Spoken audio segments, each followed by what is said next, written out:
Washington. The one advice I always give people is, and this is maybe particular in our bar, is be nice to everyone if you can, because you never know who's going to be your next client, your next boss, the next commissioner of the FCC, the next chair.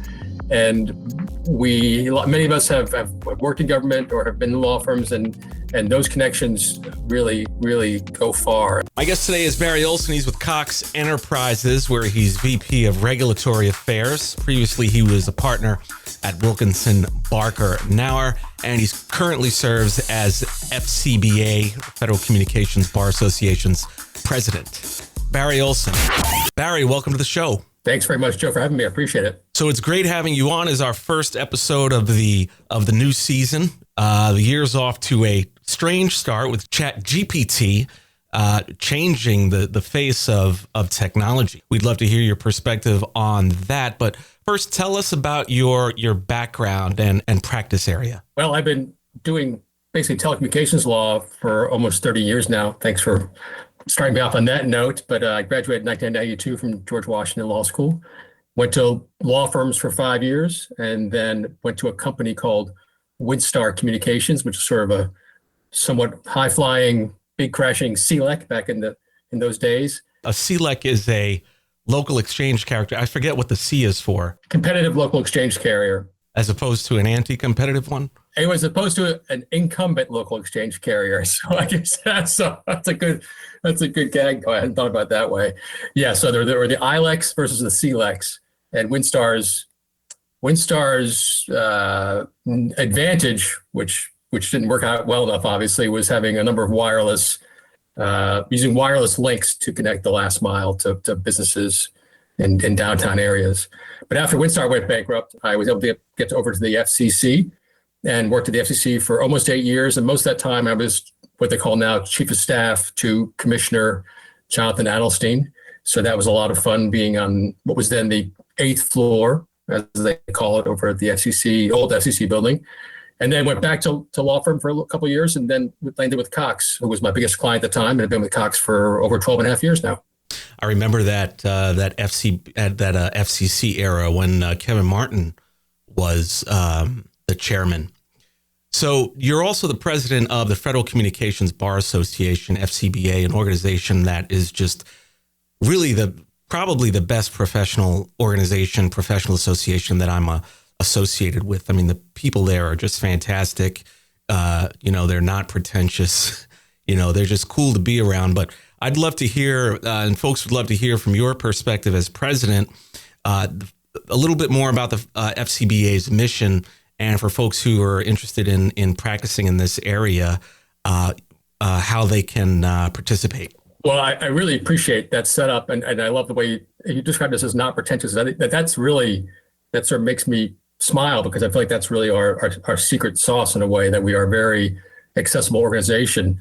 So I am currently the president. I'm halfway through a 1-year term.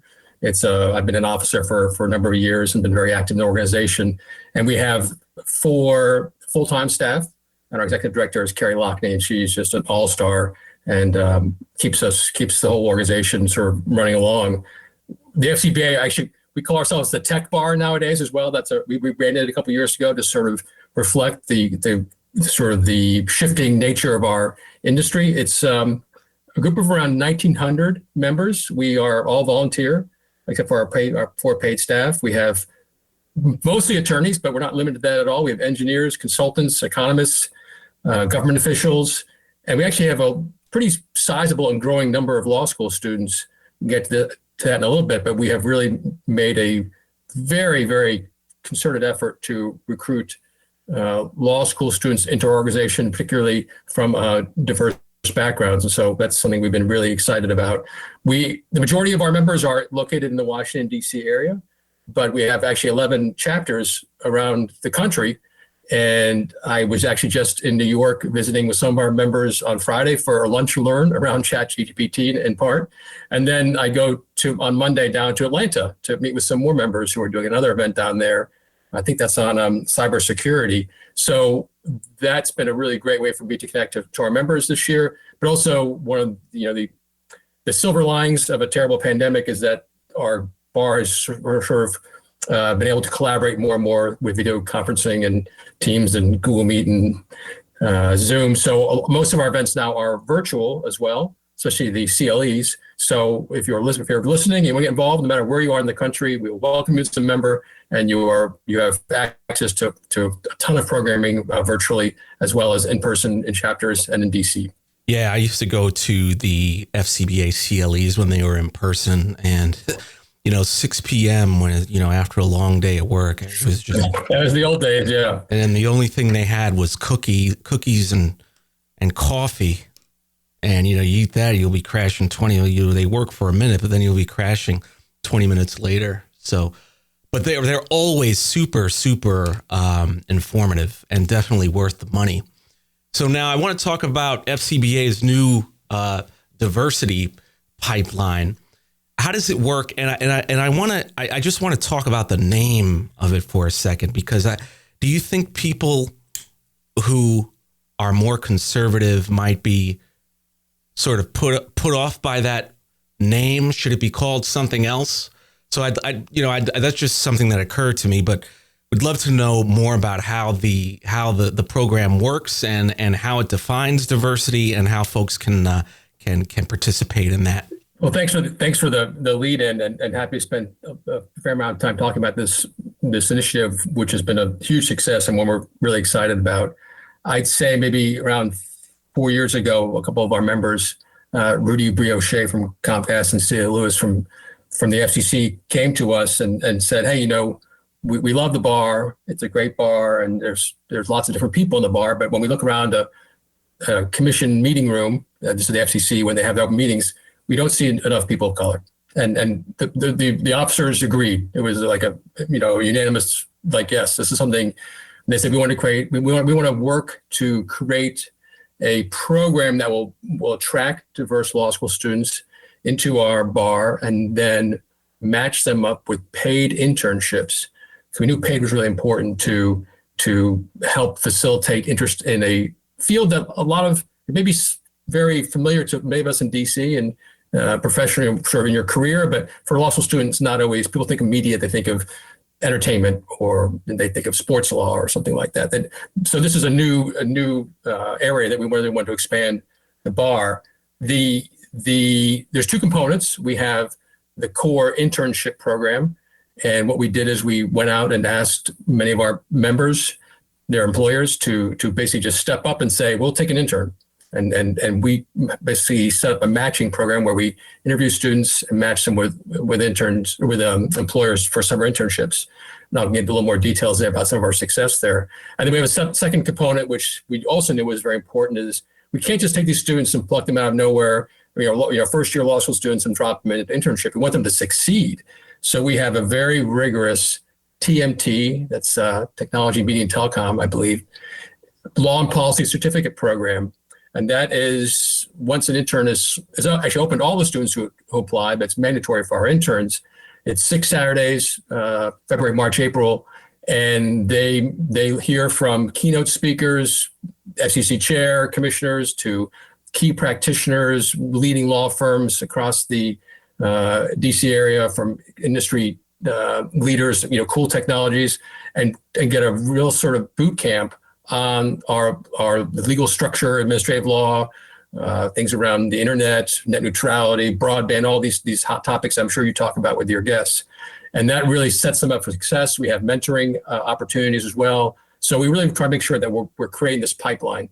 And again, some of the metrics have been up, but we're really excited about it. We're in our third year right now. We're actually just finalizing our matches so that students can bring our academic program starts a week or this coming Saturday. And obviously students will be signing up for internships this summer. Okay, well, let's talk about the name of it. I want to find a different name. So you know what I'm going to do? I'm going to go on Chat GPT and see what it comes up with. Well, I'll tell you. I'll read some how we set it up, which is, the goal of the program is to attract, develop, train, and support diverse first-year law students from historically underrepresented and disadvantaged groups interested in pursuing legal careers in TMT law and policy. So we have had a range of folks. We've had all sorts of ethnic diversity. We've had folks with disabilities. We've had LGBTQ members. So it's we see this as a very sort of holistic approach, and we're pretty excited about it. So if you come up with a better idea for a name, sure, we've got all the branding, so I'm not sure we'll take it, but I'm always open for ideas. Okay, so I'm saying, give me a cool name for a pipeline for communications and technology lawyers who are underrepresented. No, that's what? Unleashed communications law. All right, so that's not going to work. Well, that's an interesting choice of word. So while you're playing with ChatGPT, let me talk a little about some of the numbers. I'm sure people were interested, like, well, what is this? How is this played out? So we're in our third year now, and we have already placed in the first 2 years almost 50. Actually, it's actually more than 50 if you add some fall internships. But let's say 50 students with internships in the DC area, mostly in person. Well, actually, first year was all virtual, so it's a mix of in person and virtual still. We've had, I think, probably 25 law schools represented from across the country in either the intern program or in the TMT certificate program as well. And we have, on sort of the anecdotal side of things, I know of at least 2 of our interns from our first year who have been hired in their firms to be permanent first year associates, which is just a home run. And really excited about Howard University Law School. We have a number of really, really strong alumni from there. And they launched this fall their Technology, Media, and Telecommunications Association. It's led by a number of our alumni, Samuel Cadet in particular. It was sort of the guy who jump-started that. And they've had some of our great leaders from the bar, Rudy Brioche, Diane Holland, Jonathan Mark, in there to speak to the group.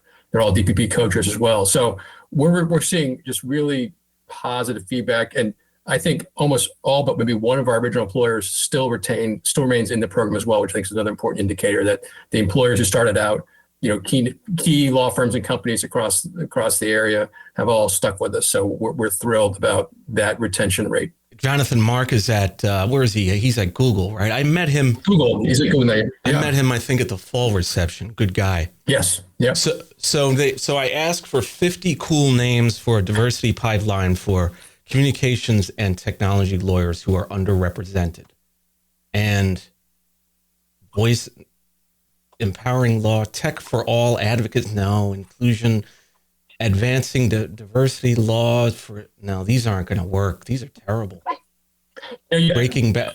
We had our annual dinner last month where the chairwoman of the FCC, Jessica Rosenworcel, was there. It was a big night. She's the first permanent chair to speak, and I had my FCBA past presidents, Natalie Roisman, who's done a lot of work on the diversity pipeline program there, and Megan Stull.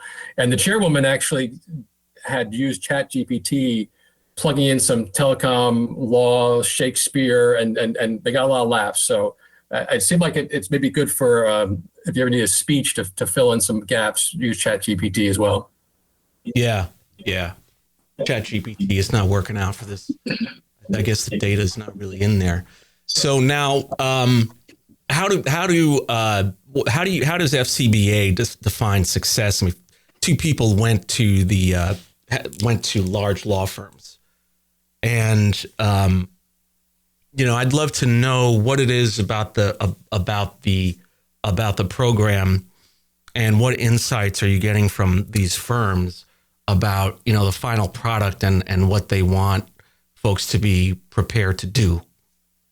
Yeah, so I just to clarify, one's a large law firm. Actually, it's more of a boutique firm that someone went to. So we do have a variety of law firms represented in our group, which I think is an exciting feature as well, because a lot of the bigger law firms do have sort of they see some of these things as more of a recruiting tool. We see this as much more of a paying it forward type opportunity to introduce students into this program. It brings a ton of energy, I think, into the bar to have more law school students. It's our largest growing sector. I think we've almost doubled the number of students who are members from maybe 75 to 150. We have hundreds of members interacting with these students during the summer as well, right? They help review applications, they help participate in interviews. So there's many ways to judge success. I can judge it just in sort of, number of students. We have, like mentioned, we had like 50 students in internships. I think we had 70 something doing the certificate program. We've had the retention rate in law firms. We've had the Howard Law. I think Seattle Law is another school that's launched a program with some DPP alumni. So we're just seeing lots of, we need to do a better job tracking it admittedly, but as our third year, we're very excited about just what we're seeing. And a lot of groups, a lot of things like this don't last, after a year or two. It's a lot of work. We actually we even hired someone to help us because we're having so much success. We want to make sure we did this the right way.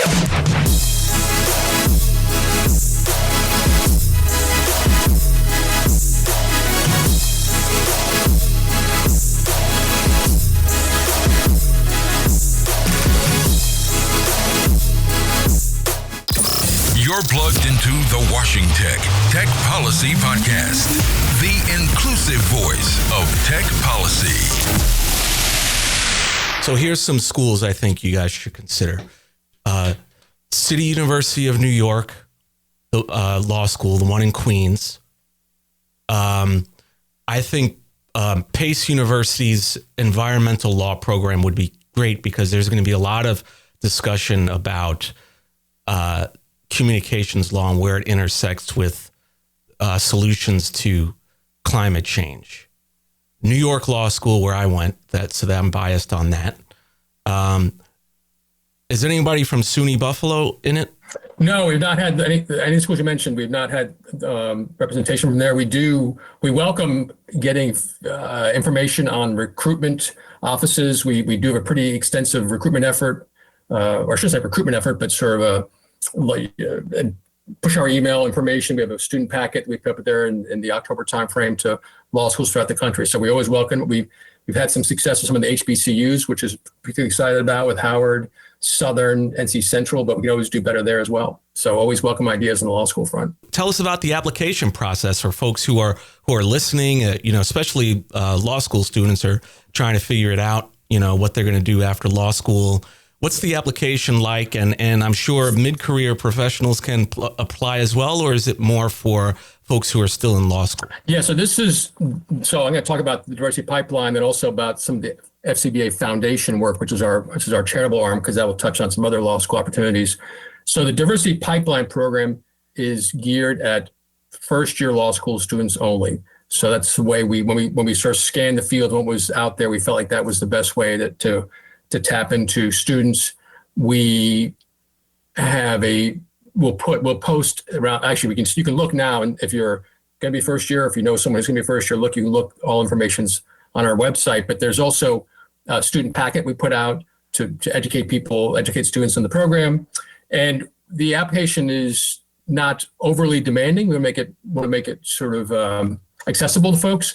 One of the key things I think that we do, which is different than a lot of other organizations, is we have a personal statement, 500 words. So what we're all about there is basically getting to know students a little bit better. So we're a competitive program, but also we recognize that some students have different challenges that they bring to law school. We want to hear about those challenges. We want to make sure that we're not just focused on grades or sort of metrics. We want to hear, we look at the person as well. So when we review applications, we very much keep that in mind and make sure that we're capturing a very representative group of students. We usually, as I get around 100 students. We bring back maybe half or so for interviews, and then we hope that a quarter of the students ultimately apply are roughly paired. Those are sort of rough numbers, but gives you a sense of how that program works out. This is fantastic. I'm looking at the website now. I see George Mason represented. I see, like you said, Seattle, Rutgers, North Carolina Central. This is an awesome list. I mean, I've been fighting for this for years. I wish they'd had something like this when they had MMTC. Yes, which is a great organization. Absolutely. Yeah, they've been around forever. Yeah, we have several folks know those folks well. Jackie Clary, you may know Jackie, is one of our co-chairs this year. She's a former MMTC intern, I think, back in the day. Yeah. But you asked about other law school students. If I could maybe just take a minute to talk about the FCBA Foundation, which is something that we've been working on I was chair of the foundation maybe 10 years ago or so, and we've been at it for probably 20, 30 years. The foundation does three primary things, and it's really an amazing success story in DC. We really don't get it. We don't take much credit for it, which speaks to our sort of DNA. Of most interest to law school students is that we have a stipend program And that what that means is students who are interested in working for the government or maybe in a nonprofit that does not pay or is underpaid, you can apply to the FCBA, and that's happening right around now. You can apply to the FCBA to receive stipends, and we will give, I'm looking at some of the numbers, around $49, we give around $5,000 or so, the average stipend to maybe 20 students or so. So we try to push out as much money there as we can. We've also have a wildly successful program where we support DC area public and charter seniors who are graduating and going to school. This past year, we awarded $300,000, 28 college scholarships to those seniors that applied and were selected by the group. And then finally, we have a smaller scholarship program to 5 law school students who are looking at PMT law, and that's a different type of program as well. But that group together collectively is pushing out maybe $400,000 to $500,000 a year in funds to those high school students, to those interns in nonprofits and public and government, and then the law school students. This is absolutely remarkable. And whoever's listening to this and wants to participate, FCBA is just a fantastic organization. So I can't speak more highly about it. Barry, what are some books, movies, and shows you're watching these days you want to recommend to folks? Yeah, so I guess I'm a real TV guy. I grew up watching a lot of TV. I enjoy TV. So let me start there. I just finished the White Lotus season 2, which I know is quite popular. I thought that was pretty good. A show that my wife and I enjoy a lot. My wife works for DC Public Schools, is Abbott Elementary. So that's been a real home run. And that's one of those shows we're not watching it live, but we keep up as the season progresses. So I highly recommend that one. We enjoyed Ted Lasso. We finally got to that. We were a little bit delayed. That was a nice uplifting sort of show. And just, I'm watching lots of sports documentaries behind the scenes. I didn't know anything about F1, but I watched that. That was pretty fascinating, I thought, as well.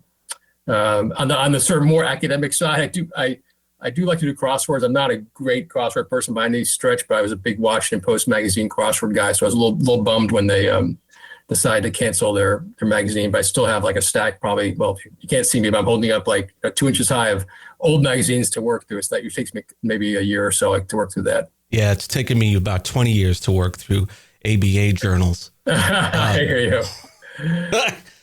What are some final ideas you'd like to leave with us before we close, Barry? And where can we find you online? Well, I guess going backwards, I'm on LinkedIn. I'm on the FCBA website. I'm very excited that we are, within a month or two, we'll be doing a brand new relaunch of our website. We've been working very hard over the past several years. I mentioned some of my colleagues, predecessors, Josh Turner, Megan Stoll, Natalie Roisman, who helped fund the rebrand with the Tech Bar, new colors to reflect sort of a different type of future for the organization. And we're excited to do the relaunch of the website, and that will have more deeper content, more videos, more highlights of students and our hundreds of members who serve on committees like yourself. I think you're on the emerging tech committee. So there's lots of interest in sort of just putting a better spotlight on our organization. The one advice I always give people is, and this is maybe particular in our bar, is be nice to everyone if you can, because you never know who's going to be your next client, your next boss, the next commissioner of the FCC, the next chair. And many of us have worked in government or have been in law firms, and those connections really, really go far. And I think it's something to the success of the FCBA is that we like to have fun. It's professional with CLEs and some of the work that committees do, but at the same time, we like to have a lot of social fun, and having 1,500 members and their guests show up last month at the annual dinner is just a great example of that. Barry Ohlson, VP Regulatory Affairs at Cox Enterprises and current president of the Federal Communications Bar Association. Barry, thanks for joining me. I appreciate it. Thanks very much. Washington Tech.